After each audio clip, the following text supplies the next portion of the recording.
In 1964, a gallon of gas cost somewhere between 25 and 30 cents. Now, most of us today wish that you could get a gallon of gas for a quarter, but if you have a quarter from 1964, you still can, and this video helps explain why.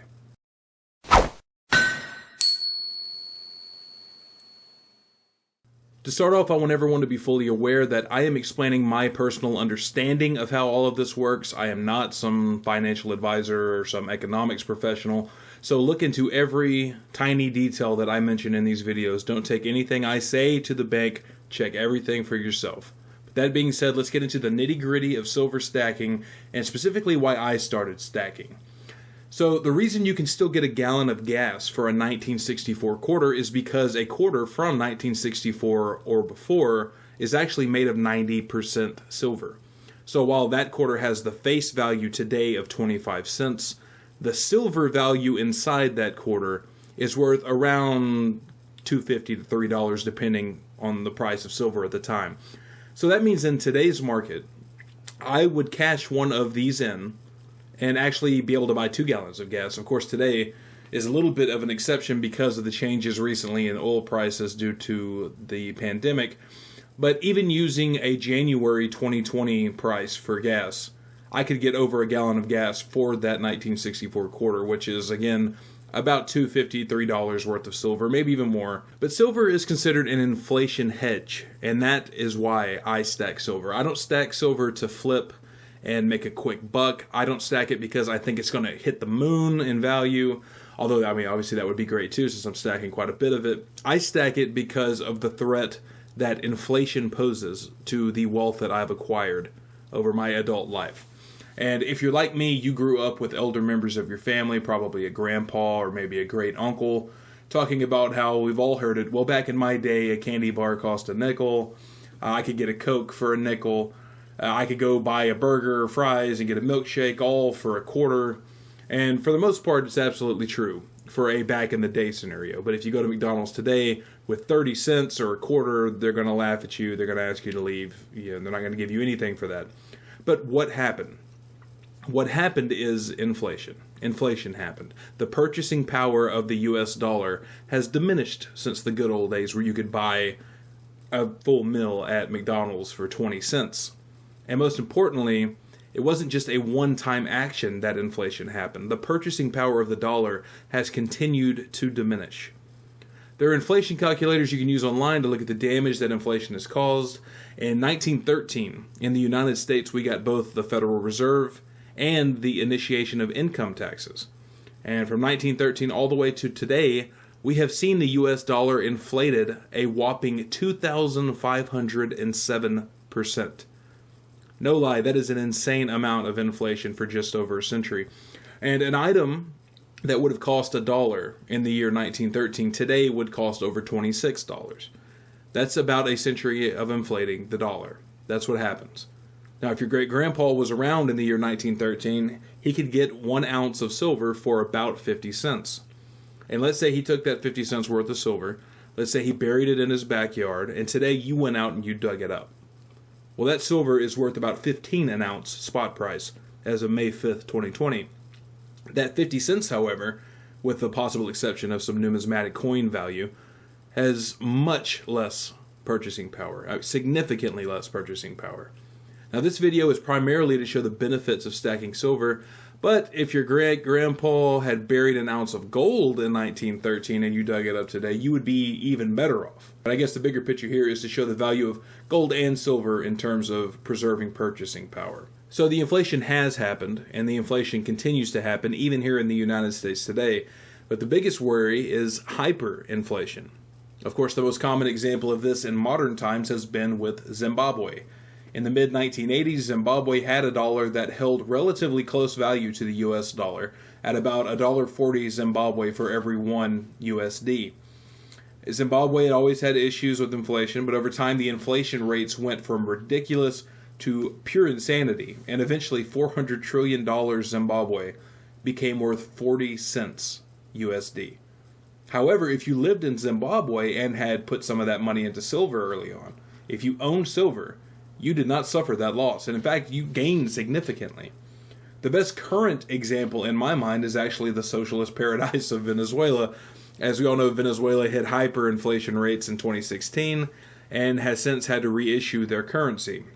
They hit an inflation rate of 800% in 2016, then 4,000% in 2017, and a whopping 1.7 million% in 2018. Overall, the inflation rate from 2016 to 2019 increased about 54 million%. The rumors at the moment are that you can buy a house in Venezuela today for an ounce of gold. Not that I'd suggest doing that, because the same government that botched that system is still in place and will very likely botch the next one. But again, gold and silver came out clean, while fiat tanked. Paper dollars tank. They lose their value. Gold and silver maintains its value relatively well.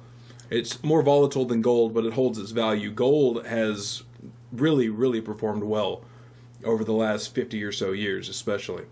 The biggest worry for owners of silver and gold in these hyperinflation situations actually seems to be protecting your precious metals from a populace that is starving, unemployed, homeless, and desperate. Those are the things you worry about when you own silver and gold. This chart here shows the USD price of silver from 1915 to today. This is the cost of silver if you adjusted for inflation. Now, there are obvious peaks and caves here, but in the long term, silver has demonstrated, at least to my satisfaction, its ability to preserve its value and purchasing power. What is certainly not in question, even when you look at these, maybe you think, hey, it dipped off a bit too much here. It all depends on when you get out. What is certainly not in question is that silver has demonstrated its ability to preserve wealth better than fiat, or paper money.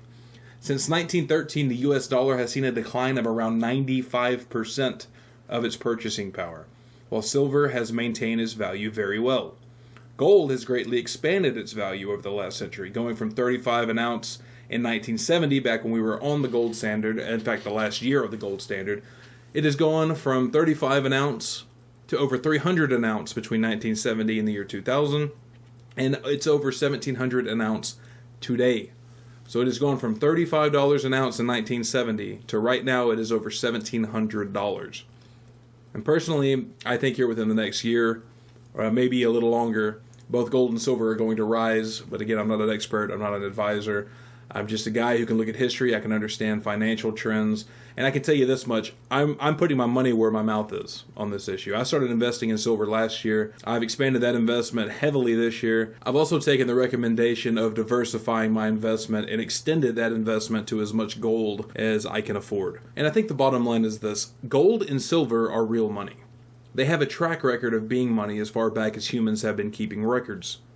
Kings and emperors of ancient times often agreed on literally nothing but this fact. They would disagree on how to structure society, what kind of rights people had, if any. They would disagree on what gods needed to be worshipped, different signs of how the planet is supposed to operate. They would disagree on absolutely everything except the reality that gold and silver are money. When they would sack new cities in foreign lands, they took the gold and they took the silver. Gold and silver also keep governments honest. That's probably why governments don't like gold and silver, and they wanted to get away from a gold standard or any sort of standard where the money, your fiat, is backed by precious metals. It does keep them honest, because if you have money backed by those metals, you can't endlessly expand your money supply, and you have to live within your means. You become forced to operate within certain boundaries and limitations. Governments don't seem to like that. I'll be doing several parts to this video series to show which silver I think is best for stacking, what to look out for, what to avoid completely, and I'm really just trying to help out in spreading the word so that when my generation enters retirement, we're not holding an empty bag of devalued savings accounts or paper money that's worthless, or relying on government Ponzi schemes that have been ripping us off our entire working careers and not delivering the safety net that has been promised. I mean, personally, I try to live my life relying on government as little as reasonably possible, but that topic will be a basis for the rest of this channel, basically. I hate the government. Everybody who knows me knows that. If you want to hear more about that and why I dislike the government, why I oppose the government and its programs and its policies that rob my paycheck and bank accounts, there will be plenty of other videos on this channel for you. But here I really want to keep this as apolitical as possible, because investing in silver and gold shouldn't be a partisan issue in any way, shape, or form.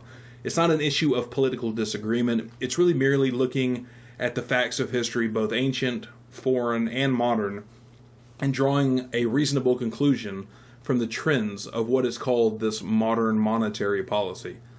So stay tuned, and I'll be delivering more videos about silver and gold, specifically silver, in the future.